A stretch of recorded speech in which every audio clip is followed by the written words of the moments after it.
नमस्कार, स्वागत है आप सभी का एमपी भारत में। मैं आपके साथ खुशबू खान। बुलेटिन की शुरुआत करेंगे, लेकिन एक नजर अब तक की हेडलाइंस पर। प्रदेश भर में हर्षोल्लास के साथ मनाया जा रहा रोशनी का पर्व दीपावली। सीएम शिवराज सिंह चौहान ने दी प्रदेशवासियों को बधाई। दीपावली पर सिर्फ ग्रीन पटाखों की अनुमति। सीएम ने कहा दीपावली मनाएं लेकिन सुरक्षित भी रहें, कोरोना नियमों का पालन अवश्य करें। उज्जैन के महाकाल मंदिर में सबसे पहले मनाई गई दीपावली। आज तड़के 4 बजे शुरू हो गई प्रक्रिया। भगवान के श्रृंगार के साथ फुलझड़ी से उतारी गई आरती। गृह मंत्री नरोत्तम मिश्रा ने कहा कमलनाथ की 15 महीने की सरकार ने रोक दिया दतिया का विकास। शिवराज सरकार आते ही दोबारा खुले विकास के रास्ते। और पन्ना टाइगर रिजर्व से आई दुखद खबर। नेशनल हाईवे पर 10 महीने की बाघिन की सड़क हादसे में मौत। चलिए खबरों में बढ़ते हैं विस्तार से। देश के साथ पूरे प्रदेश में धूमधाम के साथ मनाया जा रहा है रोशनी और सुख समृद्धि का त्योहार दीपावली। सीएम शिवराज सिंह चौहान ने सभी प्रदेशवासियों को दीपावली की बधाई देते हुए कहा है कि हम सभी दीपावली पूरे जोश के साथ मनाएं, लेकिन कोरोना नियमों का पालन करें और विदेशी पटाखे न चलाएं, ग्रीन पटाखे चलाएं। प्रदेश में सभी जगहों पर दीपावली को लेकर उत्साह और सभी बाजार और सभी घर रोशनी में नहा गए हैं। आप सबको हार्दिक शुभकामनाएं। महालक्ष्मी जी से यही प्रार्थना है कि सुख समृद्धि और रिद्धि सिद्धि आप सबकी जिंदगी में आए और अपना प्यारा मध्य प्रदेश समृद्धि और विकास के पथ पर लगातार आगे बढ़ता जाए। कोरोना समाप्त हो, कोरोना की कठिनाइयां समाप्त हो, आर्थिक मंदी समाप्त हो, हर घर में संपन्नता आए और मध्य प्रदेश का खजाना भी भर जाए।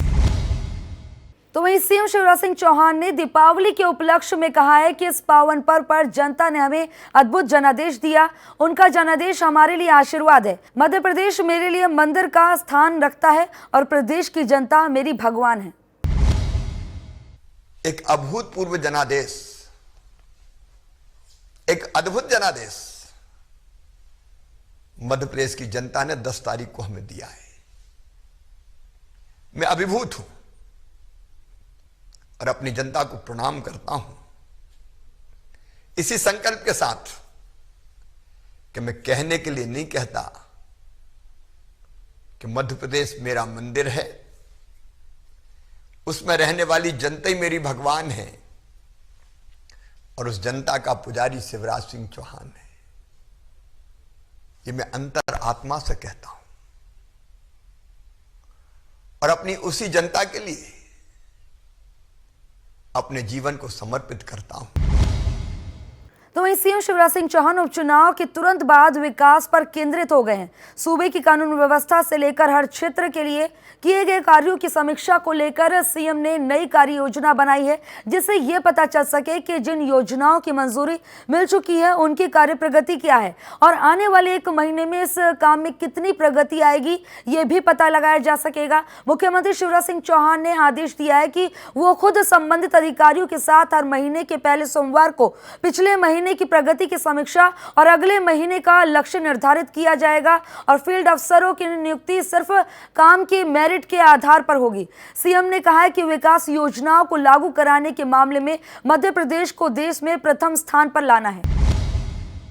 मध्य प्रदेश के गृह मंत्री नरोत्तम मिश्रा ने सभी प्रदेशवासियों से हर्षोल्लास के साथ दीपावली मनाने का आह्वान किया है। पटाखे चलाने को लेकर जिला प्रशासन द्वारा लगाई गई समय सीमा को लेकर भी गृह मंत्री ने कहा है कि कोरोना नियमों का पालन कीजिए और हर्षोल्लास के साथ दीपावली का त्योहार मनाइए। खूब धूमधाम से दीपावली का पर्व मनाएं, खूब पटाखे चलाएं, कोई समय सीमा नहीं है। हमारा त्योहार है, उमंग और उत्साह और आनंद के साथ में मने। कोरोना की गाइडलाइन का पालन करें, कोई समय का बंधन मेरे ध्यान में नहीं आता है। उज्जैन महाकाल मंदिर में शनिवार को भगवान महाकाल के आंगन में दीपावली मनाई गई। भस्मारित के साथ तड़के 4 बजे ही दीपावली मनाने की प्रक्रिया शुरू हो गई। महाकाल के आंगन में फुलझड़ी से आरती की गई और भगवान को 56 भोग लगाया गया। भगवान का श्रृंगार किया गया। सोने चांदी के आभूषण पहनाकर भगवान को अन्नकूट लगाया गया। इसके बाद भगवान की फुलझड़ी से आरती उतारी गई और मंदिर में दीपावली उत्सव का बड़ा ही मनोरम दृश्य देखने को मिला। मंदिर में शनिवार को संध्या आरती में भी दीपावली मनाई जाएगी। पुजारी शाम को ही फुलझड़ी से भगवान महाकाल की आरती करेंगे। रात 10:30 बजे शयन आरती में भी उत्सवी छटा बिखरेगी और रविवार को मंदिर की गौशाला में गौवंश और मंदिर के मुख्य द्वार पर गोवर्धन की पूजा की जाएगी। खबरों में आगे बात करते हैं भोपाल की। भोपाल में छापेमारी के बाद एक सेल्समैन के घर से बीपीएल राशन कार्ड बरामद होने के बाद इस मामले को गंभीरता से लेते हुए कलेक्टर ने मैजिस्ट्रियल जांच के आदेश दिए हैं। इस मामले में 2 एसडीएम वाली एक जांच कमेटी बनाई गई है और जिन अधिकारियों के नाम इस गड़बड़ी में सामने आए थे उन्हें जांच से दूर रखा गया है। जांच कमेटी ने संबंधित लोगों को नोटिस जारी कर दिए हैं। साथ ही 3 महीने पुराने और 6 महीने पुराने राशन कार्ड की भी जांच की जाएगी। जांच के दौरान अगर एक भी राशन कार्ड फर्जी तरीके से बनाना पाया गया तो संबंधित अधिकारियों की मिलीभगत पर उसके खिलाफ कार्रवाई की जाएगी। सभी तक स्वास्थ्य सेवाएं पहुंचाने के लिए चलाई गई आयुष्मान योजना को लेकर भोपाल स्वास्थ्य प्रशासन ने एक नई कार्य योजना बनाई है। जिले में ये कार्ड हर पात्र व्यक्ति तक पहुंचे, इसके लिए आयुष्मान कार्ड बनवाने के लिए गांव-गांव अभियान चलाया जा रहा है। इसके लिए शहरी क्षेत्र में वार्ड कार्यालय और ग्रामीण क्षेत्र में पंचायत भवन में विशेष अभियान चलाया जा रहा है। यह अभियान जिले से जुड़े सभी गाँवों में चलाया जा रहा है, जहाँ हर पात्र परिवार को आयुष्मान कार्ड दिया जाएगा। इस कार्ड से हर पात्र व्यक्ति 5 लाख रुपए का स्वास्थ्य लाभ हासिल कर सकता है। पात्र परिवार जरूरी दस्तावेज के साथ 30 रुपए का शुल्क देकर अपने पास के शिविर से आयुष्मान कार्ड बनवा सकते हैं।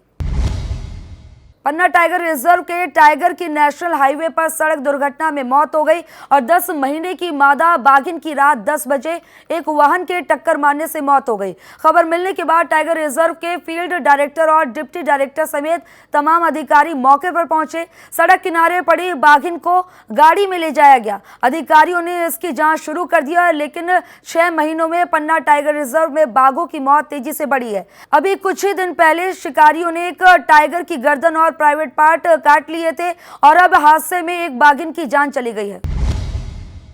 तो वहीं गृह मंत्री नरोत्तम मिश्रा ने दतिया में कांग्रेस पर तीखा हमला बोला और दतिया के विकास में कमलनाथ सरकार को बड़ी रुकावट बताया और कहा कि उनकी 15 महीने की सरकार में दतिया विकास में एकदम पीछे चला गया, क्योंकि दतिया के विकास के लिए जो योजनाएं थी वो सब तक नहीं पहुंच सकी।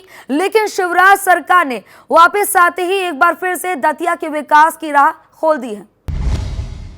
जो योजनाएं चली गई, हमारे 5 स्टार होटल चले गए, जो राजगढ़ पैलेस के थे, हमारा पत्रकारिता महाविद्यालय चला गया, हमारा नगर निगम चला गया, हमारी लोअर यूर परियोजना चली गई। अभी तक हमारी नहर 35 गांव में आ जाती तो आने वाले दिनों में 35 गांव के साथ साथ दतिया का नक्शा बदल जाता।